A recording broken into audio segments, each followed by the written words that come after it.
Welcome to a new year, 2024. Let us begin this day with my devotion titled Fresh Bread.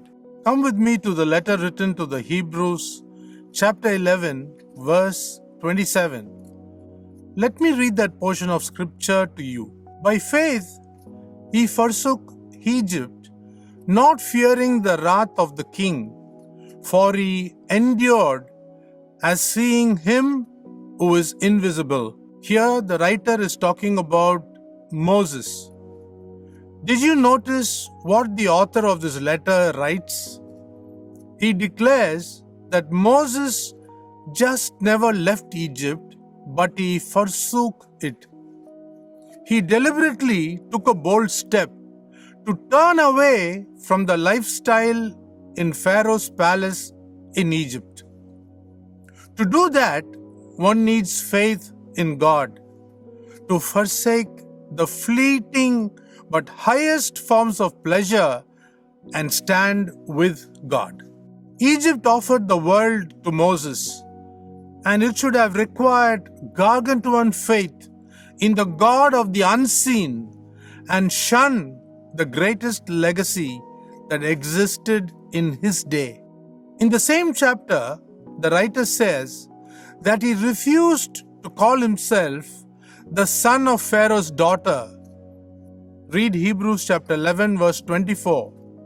Though the throne was much within his grasp. Let me ask an important question to so-called Christians of today. Can we think of losing our family, our home, our profession, our luxurious lifestyle, etc., all in a single day for the sake of Jesus Christ?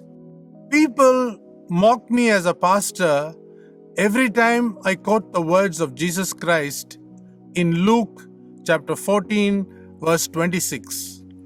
If anyone comes to me and does not hate his own father, mother, and wife, and children, and brothers and sisters, yes, and even his own life, he cannot be my disciple.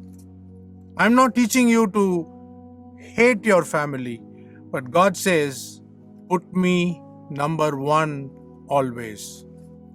In fact, I was advised by my contemporaries that one should not take this verse literally. Moses renounced all the pleasures of Egypt. Look at verse 25, which at that time was like living in the United States.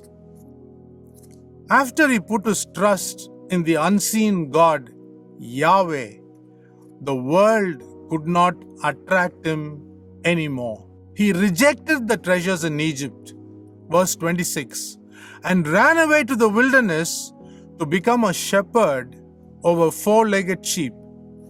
We all know that shepherds were an abomination to the Egyptians, and yet Moses became one. What a descent from the sublime to the ridiculous, all for the sake of Jesus Christ. Moses could have easily received the treasures of Pharaoh, but he said an emphatic no. We might have heard of many fit to the rich stories in our lifetime, but have we heard of people leave the palace to come to the pavement for Christ's sake? Finally, in Hebrews 11:26, the author says that Moses looked to the reward. Heavenly rewards are instituted by God for every loser in this earth. The more we let go of this ephemeral world, we can receive our reward from the other unseen world. Nothing but only the eyes of faith will enable us to see that God is 1,000,000 times greater than the glitter and glamour of this world. Think about it. Have a great day.